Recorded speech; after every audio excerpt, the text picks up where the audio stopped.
കൂടുതൽ വിശേഷങ്ങൾ.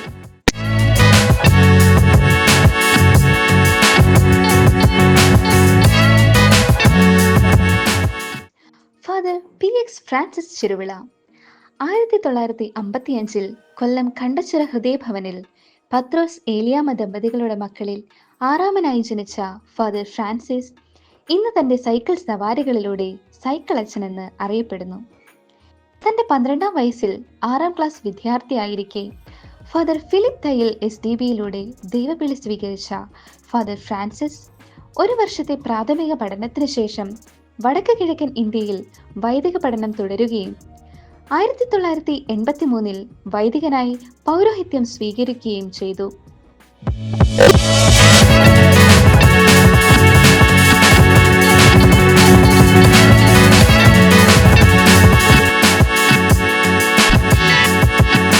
ഇന്ന് തന്റെ 69-ാം വയസ്സിലും വളരെ പ്രസരിപ്പോടെ സേവനം തുടരുന്ന ഫാദർ ഫ്രാൻസിസിന്റെ കർമ്മരംഗം SM, നാഗാലാൻഡ്, മണിപ്പൂർ തുടങ്ങിയ സംസ്ഥാനങ്ങളാണ്.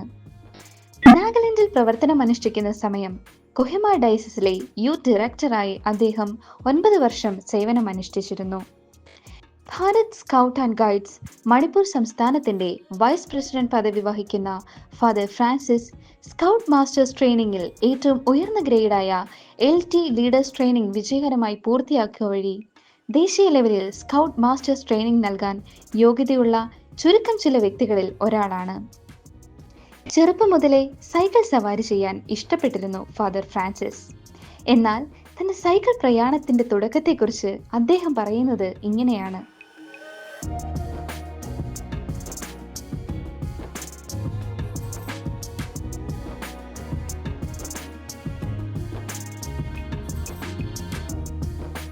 ഈ 2008 ഒരു പ്രോഗ്രാം ഉണ്ടായിരുന്നു നോർത്ത് ഈസ്റ്റിൽ.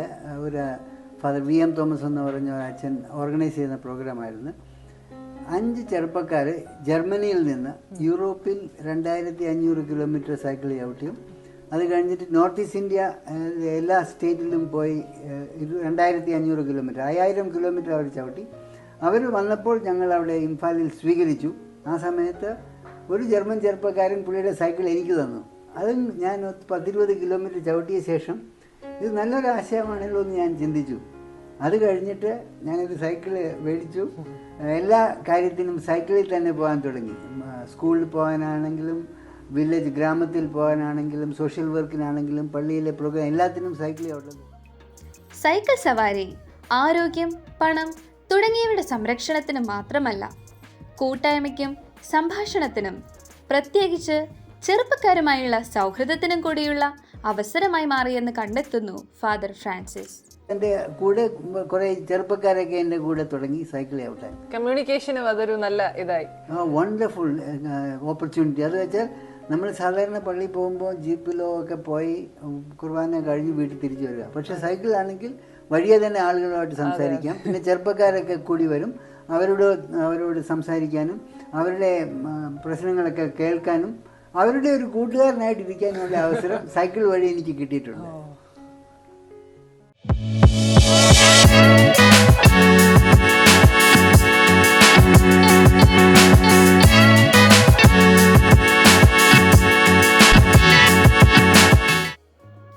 പന്ത്രണ്ടാം വയസ്സിന് ശേഷം ജന്മനാടായ കേരളവുമായി അധികം ബന്ധം ഇല്ലാതിരുന്ന ഫാദർ ഫ്രാൻസിസ് സൈക്കിളിൽ സഞ്ചരിച്ച 36,000 കിലോമീറ്റർ ഭൂരിഭാഗവും ഇന്ത്യയുടെ വടക്കു കിഴക്കൻ മേഖലയിൽ തന്നെയായിരുന്നു പിന്നിട്ടത്.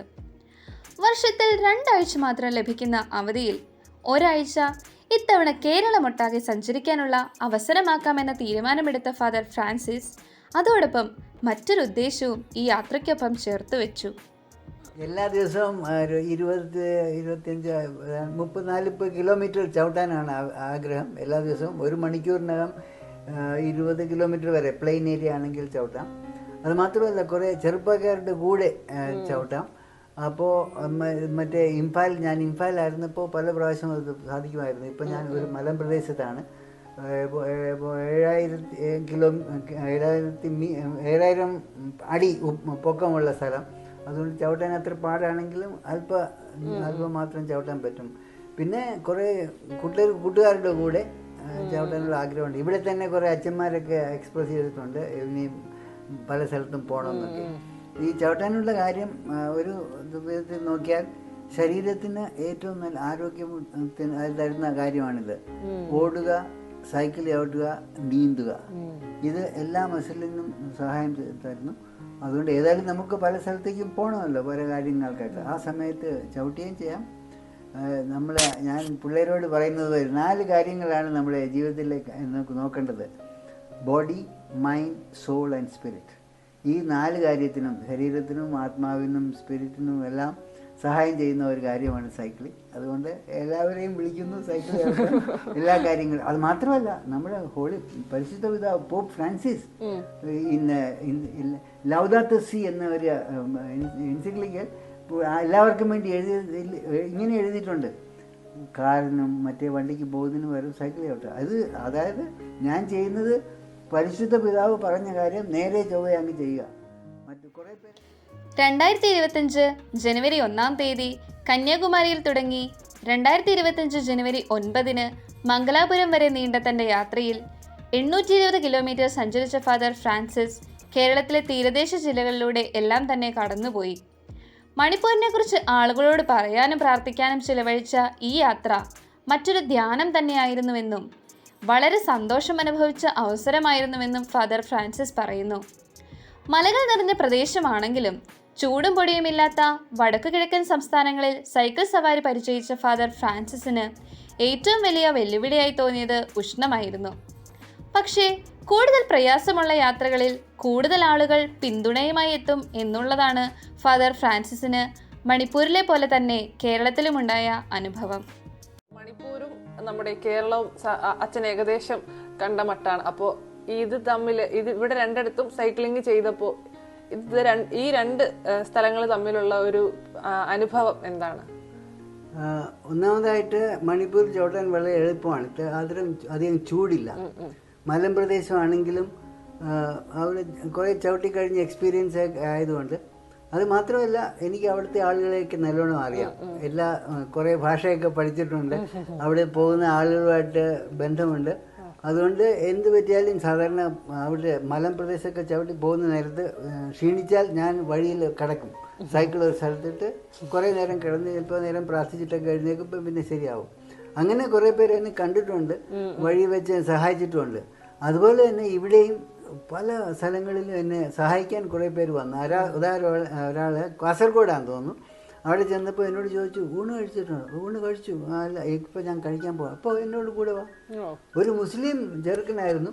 അവിടെ വന്ന് ആഹാരമൊക്കെ പുള്ളി ഒന്നും കഴിച്ചില്ല, എനിക്ക് വേണ്ടി മാത്രം ഹോട്ടലിൽ വന്നു. ആഹാരം തിന്ന് കഴിച്ചിട്ട് അത് ബൈ ബൈ പറഞ്ഞിട്ട് പുള്ളി പോയി.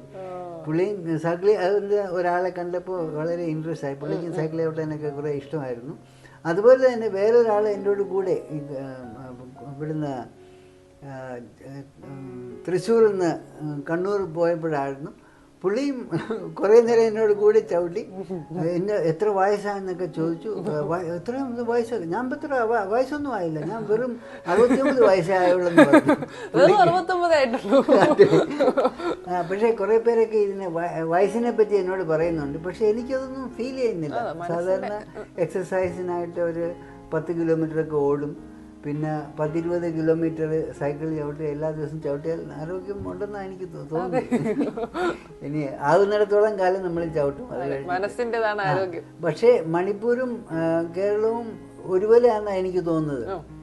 മിക്കവരും സലാം പറയും. പക്ഷെ അത് ഐ തിങ്ക് മണിപ്പൂരിലാണെങ്കിൽ കൂടുതൽ ആളുകൾ സലാം പറയുന്നുണ്ട്. ഇവിടെ കേരളത്തിൽ കുറേ പേരോട് ഞാൻ സലാം പറഞ്ഞാൽ ശ്രമിച്ചിട്ടുണ്ട്. കുറേ പേര് ഇങ്ങനെ നോക്കും, എന്താണ് കൈ വെക്കുന്നതെന്ന്. ഇപ്പോൾ കേരളമായിട്ട് എനിക്ക് അധികം ബന്ധമില്ല, അതുകൊണ്ട് അത്. പക്ഷെ മണിപ്പൂരിലാണെങ്കിൽ എല്ലാവർക്കും അറിയാം. അവരുടെ ഭാഷ പറയുന്നത് കൊണ്ടൊക്കെ അവർക്ക് കൂടുതൽ സന്തോഷമായിരിക്കും. പിന്നെ 2 കൂട്ടരും എന്നെ സഹായിക്കാൻ കുറേ പേരുണ്ടായിരുന്നു. എന്നെ പ്രത്യേക സഹായം ഇതായിരുന്നു. എനിക്ക് ഏറ്റവും ഇഷ്ടപ്പെട്ട ഒരു കാര്യം, കാസർഗോഡിലോട്ട് പോകുന്ന നേരത്ത്, കാസർഗോഡിൽ നിന്ന് മാംഗ്ലൂരിൽ പോകുന്ന വഴി ഒരാളുടെ വീട്ടിൽ ഞാൻ ഇരുന്ന് രാത്രി കിടന്നിരുന്നു. ആ പുള്ളിയുടെ ഭാര്യ കുറേ അപ്പവും ഇറച്ചിയും ഒരു പ്രിപ്പയർ ചെയ്തതിന് പാക്കറ്റ് ചെയ്യുന്നു. ഒരു പാലം കഴിഞ്ഞിട്ട് ഞാൻ അവിടെ ഇരുന്നപ്പോൾ ഒരാൾ അവിടെ ഇരിക്കുന്നത് കണ്ടു. ഒരു ഭിക്ഷക്കാരനായിരിക്കും. കാലിൽ ഏതാണ്ട് മുറിവൊക്കെ ഉണ്ടായിരുന്നു. അപ്പോൾ ഞാൻ എൻ്റെ പാക്കറ്റും എടുത്ത് അയാൾ അടുത്ത് ചെന്നു ഇരുന്നു, നമുക്ക് ഇത് ഷെയർ ചെയ്യാമെന്ന് പറഞ്ഞാൽ. അപ്പോൾ അയാൾക്ക് സന്തോഷമായി. അപ്പോൾ മീറ്റ് ഇറച്ചി കണ്ടപ്പോൾ ആൾ പറഞ്ഞു ഞാൻ ഇറച്ചി കഴിക്കില്ല, അപ്പം മാത്രം കഴിച്ചു. ഞങ്ങൾ ഓരോ അപ്പം കഴിച്ചു. അവസാനം ഓരോ അപ്പം ഉണ്ടായിരുന്നു, അത് ഞാൻ പുള്ളിയുടെ കയ്യിൽ കൊടുത്തു. അല്ല, പുള്ളി അത് കീറി പകുതി എടുത്തിട്ട് പകുതി എനിക്കും തന്നു. എനിക്ക് തോന്നിയത് ഇതായിരുന്നു, ഞാൻ എല്ലാ ദിവസവും കുർബാന ചെല്ലുമ്പോൾ ഈശോ അപ്പം എടുത്ത് ഭാഗിച്ച് ശിഷ്യന്മാർക്ക് കൊടുത്ത് കൽപ്പിച്ചിട്ടുണ്ട് എൻ്റെ ശരീരമാകുന്നു. അതുപോലെ തന്നെ ഈ പാവപ്പെട്ട ഭിക്ഷക്കാരൻ കീറി അപ്പം എടുത്ത് മുറിച്ച് എനിക്കും തന്നു, അയാളും കഴിച്ചു. വളരെ സന്തോഷം. അത് എൻ്റെ മനസ്സിൽ നിന്ന് പോയിട്ടില്ല. എല്ലാ ദിവസവും കുർബാന നേരത്ത് ഞാൻ ഓർക്കുന്നുണ്ട്. അപ്പം മുറിച്ച് പക്ഷേ അത് കഴിഞ്ഞിട്ട് എനിക്കൊരു ആശീർവാദം തന്നു, പറഞ്ഞു പോയിക്കൊള്ളാം, സന്തോഷമായിട്ട് പോയിക്കൊള്ളാം. പുള്ളി ഇവിടെ UP നിന്നാണെന്ന് തോന്നുന്നു. കുറേ ഈ ഹിന്ദിയിലൊക്കെ ഞങ്ങൾ സംസാരിച്ചത്. അതുപോലെ വഴി വെച്ചുള്ള കുറേ സഹായമൊക്കെ ഞാൻ ചെയ്തിട്ടുണ്ട്. ഈ കുറേ ലോട്ടറി ടിക്കറ്റ് വിൽക്കുന്ന ആളുകളുണ്ടായിരുന്നു. എവിടെ ചെന്നാലും ഒരു ലോട്ടറി ടിക്കറ്റ്, കുറേ ടിക്കറ്റൊക്കെ ഞാൻ മേടിച്ച് തിരിച്ച് അവർക്ക് കൊടുത്തു. ഏതായാലും അവർക്ക് നല്ല മംഗളം വരട്ടെ എന്നുള്ള ആ ചിന്തയോടുകൂടി. അതുകൊണ്ട് ഈ യാത്രയിലെല്ലാം ആളുകളെ കാണാനും ആളുകളെ സഹായിക്കാനും ആളുടെ കൂടെ ഇരിക്കാനും, പ്രത്യേകിച്ച് മണിപ്പൂരിന് വേണ്ടി പ്രാർത്ഥിക്കുക. എല്ലാവരും വായിക്കുന്നുണ്ട്, തിരിച്ചു നോക്കി pray for Manipur, pray for Manipur. അതുകൊണ്ട് എനിക്ക് വളരെ സന്തോഷമായിരുന്നു. കാരണം മണിപ്പൂരിന് വേണ്ടി പ്രാർത്ഥിക്കാനായിട്ട് ഞാൻ വന്നതാണ്. വേറൊരു സ്പെഷ്യലായിട്ടുള്ള പ്രാർത്ഥന, ഇരുന്ന് പ്രാർത്ഥിക്കുന്നവരും എക്സസൈസായിട്ട് പ്രാർത്ഥിച്ചു. ദൈവം തന്ന ആരോഗ്യത്തിന് ഞാൻ വളരെ നന്ദി പറയുന്നു. അതുപോലെ തന്നെ ആളുകളെല്ലാവരും വളരെ സന്തോഷത്തിൽ സ്വീകരിച്ചതിനും നന്ദിയുണ്ട്.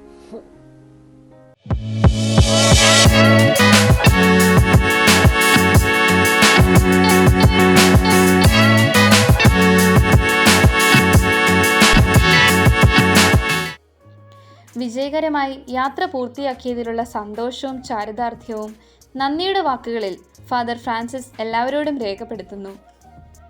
I wish all the young people all the best. എല്ലാവർക്കും വളരെ നന്ദി. നിങ്ങളുടെ വരുന്ന കാല ജീവിതത്തിലെല്ലാം ഈ 4 കാര്യത്തിൽ ഇൻട്രസ്റ്റ് എടുക്കണമെന്നാണ് എൻ്റെ request: body, mind, soul and spirit. Thank you. അപ്പോൾ ഇത്രയും നേരം നമ്മുടെ കൂടെ തന്റെ വലിയ ആശയങ്ങൾ ചെറിയ സമയത്തിനുള്ളിൽ നമ്മൾ ഷെയർ ചെയ്ത ഫാദറിന് നന്ദി അറിയിക്കുകയാണ്. ആധുനിക കാലത്ത് എല്ലാവരും ഇപ്പോൾ മോഡേണൈസേഷനിലേക്ക് മാറിക്കൊണ്ടിരിക്കുമ്പോൾ നമ്മളിപ്പോഴും നമ്മുടെ ആരോഗ്യമൊക്കെ നോക്കി സൈക്കിളൊക്കെ ചവിട്ടി തന്നെ മുന്നേറണം എന്ന് യൂത്തിന് വലിയൊരു മെസ്സേജ് തന്നെ. ഞാൻ ഫാദർ ഇങ്ങനെ ഓരോന്ന് പറയുമ്പോൾ ഞാനിങ്ങനെ കേട്ടോണ്ടിരിക്കുക. ഇവിടെ നിന്ന് ചെറിയ ദൂരം പോകണമെങ്കിലും വളരെ വിഷമിക്കുന്ന യൂത്തിനോടായിട്ടാണ് ഫാദർ പറയുന്നത്.